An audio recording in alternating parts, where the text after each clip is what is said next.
Welcome to another video in our gardening series. Today, I'll break down the process of caring and maintaining your periwinkle plant in Singapore.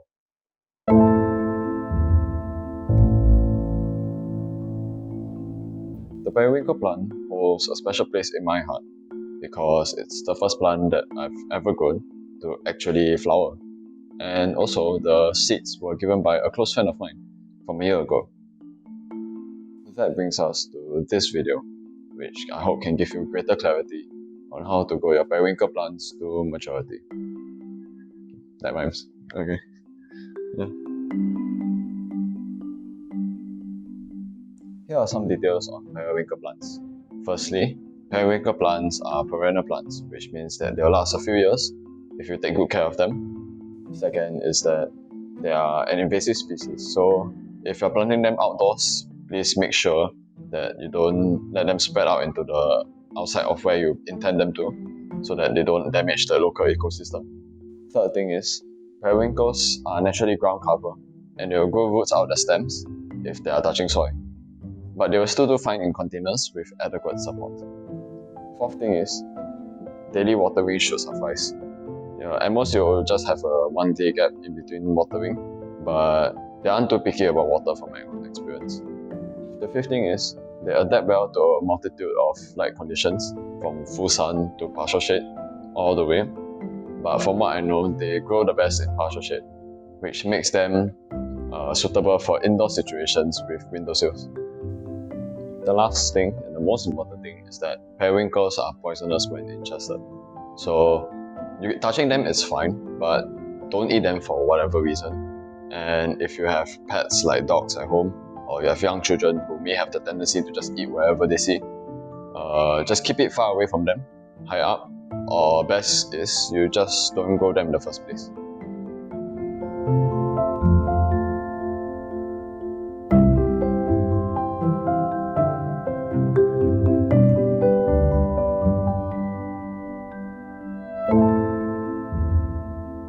Now, on to the next section. I'll be talking about the different things you can do with the tools around your house while checking for your periwinkle.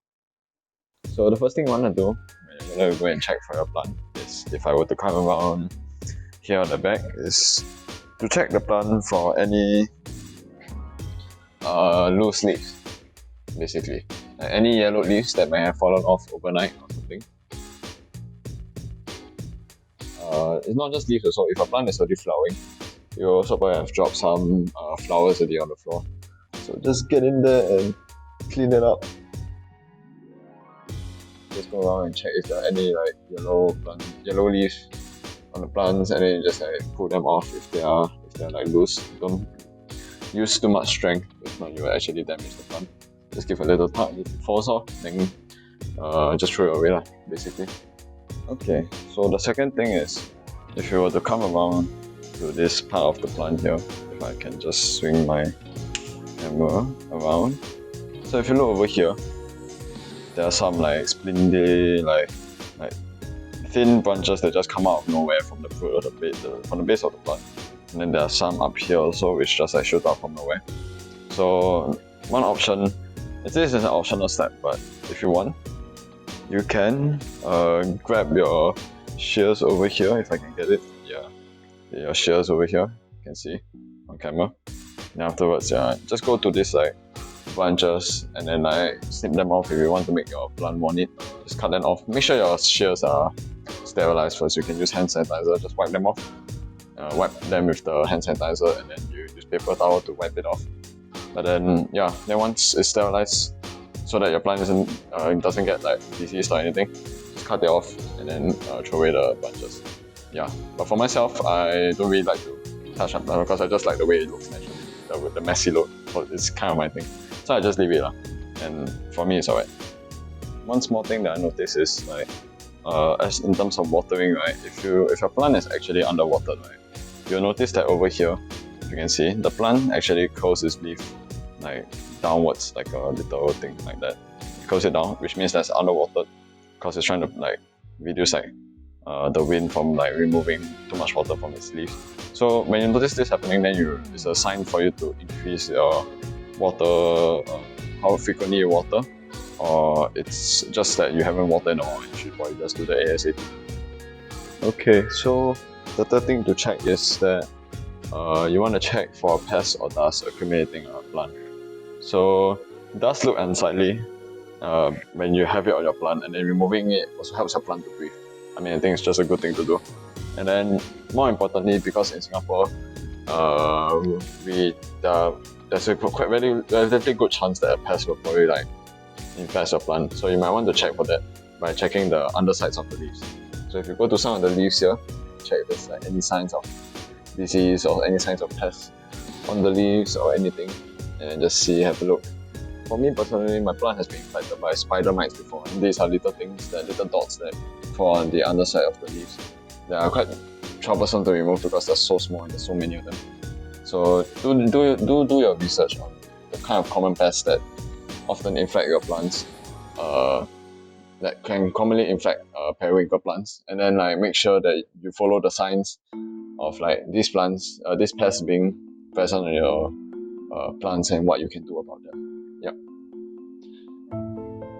So once you're done taking note of all the different areas of dust and like pests, the next step is for you to grab a paper towel. Let me just grab one now and out. So paper towel, okay. Just fold it up into like a half and then a quarter, so that it's like nice and thick, I guess, basically. Then you just grab your water bottle, spray bottle, spray some here. Make it like nice and damp, basically moist.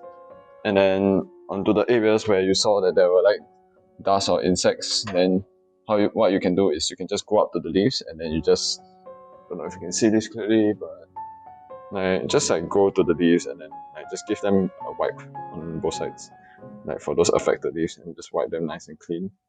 Basically, just get in there and just wipe. Try not to damage your plant in the process. You definitely should be spending more time cleaning than I am for this video. Clean up your plant, basically, just like how you shower yourself. Okay, so once you've kind of like wiped down your plant already and everything, and then it's all clean, so what's the last step? Fertilizer.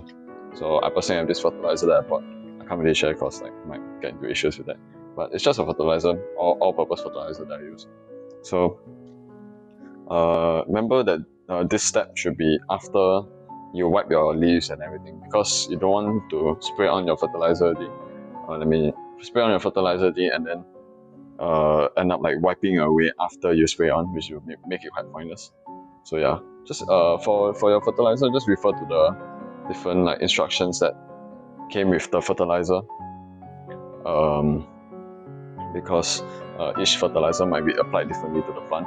For mine, it's told that I should just spray on the leaves and the soil itself, but some fertilizers might only be put on the soil itself, so just take note and follow what it says and everything should be okay. So yeah, what you want to do is you want to come here and then just get ready your fertilizer and then basically just apply it. Yeah, helps your plant to recover faster. So after you like do a bit of the damage of it naturally from removing the leaves and stuff, and then removing leaves itself will cause stress on the plant, so applying fertilizer helps it to recover faster. So that's the pot for the main periwinkle plant. I will just grab my fertilizer here and then spray a little bit, yeah, onto the pot. So that's about it. Pretty much all you need to know to take care of a periwinkle plant.